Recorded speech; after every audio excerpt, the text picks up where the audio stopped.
Mercury शापित रात। सदियों से वीरान पड़ा कोठारी गांव आज भी डर का दूसरा नाम बना हुआ था। कहते हैं वहां एक दुष्ट आत्मा का साया मंडराता था, रुधिरा, जिसे गांव वालों ने कभी काले जादू के आरोप में जिंदा जला दिया था। मगर मरते वक्त रुधिरा ने शपथ ली थी, जब तक कोठारी गांव की आखिरी सांस भी बाकी रहेगी, मैं लौटती रहूंगी। और तब से हर साल की सबसे अंधेरी रात रुधिरा का कहर पूरे गांव पर टूट पड़ता था। 4 दोस्त अर्जुन, इशिता, कबीर और रोहित शहर से एडवेंचर के लिए कोठारी गांव पहुंचते हैं। उनके दिमाग में सिर्फ एक ही बात थी, थोड़ा डर, थोड़ा मजा और बहुत सारा मसाला मिलेगा। गांव में कदम रखते ही उन्हें अजीब सा सन्नाटा महसूस होता है। टूटी फूटी हवेलियां, सूखी नदियां और हवा में बसी गंध, जैसे गांव खुद मौत के इंतजार में हो। एक बूढ़ा साधु उन्हें चेतावनी देता है, रात होने से पहले यहां से चले जाओ, वरना वह आ जाएगी। लेकिन मस्ती के नशे में चूर चारों दोस्तों ने उसकी बात को हंसी में उड़ा दिया। जैसे ही रात ने गांव को अपनी काली चादर से ढका, अचानक हवाओं ने तेजी पकड़ ली। सूखे पेड़ चीखने लगे और हर दिशा से कराहने की आवाजें आने लगी। तभी सबसे पहली बार उन्होंने उसे देखा, रुधिरा, सफेद साड़ी में लिपटी, उल्टे पैर और बिना आंखों के वो हवा में तैरती चली आ रही थी। उसकी चीख ऐसी थी कि खून भी जम जाए। डर के मारे चारों इधर उधर भागते हैं, लेकिन जल्द ही कबीर गायब हो जाता है, बस एक पल में। फिर रोहित भी एक वीरान गली में काला धुआं देखकर पीछे जाता है और कभी वापस नहीं आता। अब बचे सिर्फ अर्जुन और इशिता। वे दौड़ते हुए गांव के पुराने मंदिर में घुसते हैं, जहां उन्हें एक प्राचीन ग्रंथ मिलता है। उसमें लिखा होता है, रुधिरा को न डर से न भागने से हराया जा सकता है।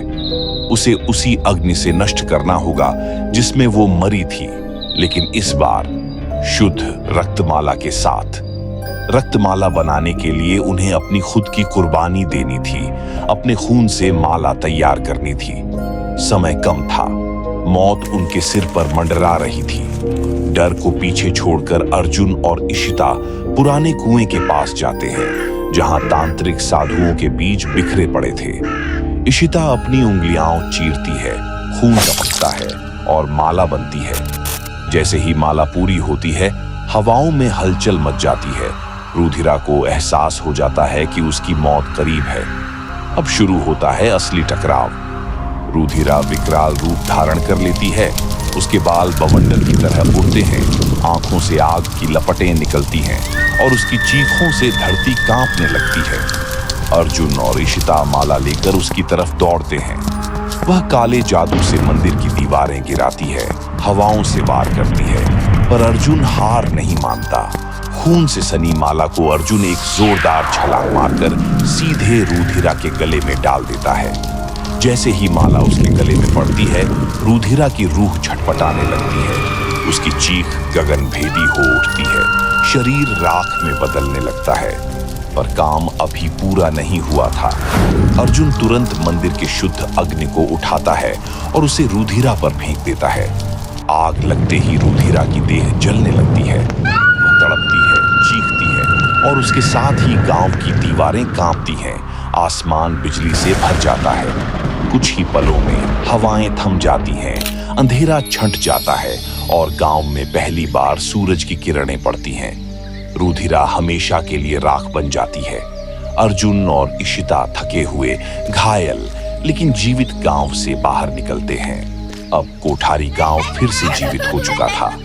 बच्चे दौड़ते हैं, लोग मुस्कुराते हैं, हवाओं में फिर से जीवन बहता है। सब ठीक हो चुका था, या शायद नहीं। जैसे ही अर्जुन और इशिता गांव छोड़ने के लिए गाड़ी में बैठते हैं, दूर एक पुराने बरगद के पेड़ के नीचे टूटी हुई रक्तमाला गिरती है। हवा के झोंकों में कहीं दूर से फिर से एक धीमी सी कराह सुनाई देती है। कहानी खत्म नहीं हुई थी। तो दोस्तों, ये कहानी आपको कैसी लगी? अगर अच्छी लगी हो तो हमारे चैनल को जरूर सब्सक्राइब करेगा। अगर इस स्टोरी पे दूसरा पार्ट भी चाहते हैं तो कमेंट करके जरूर बताइएगा।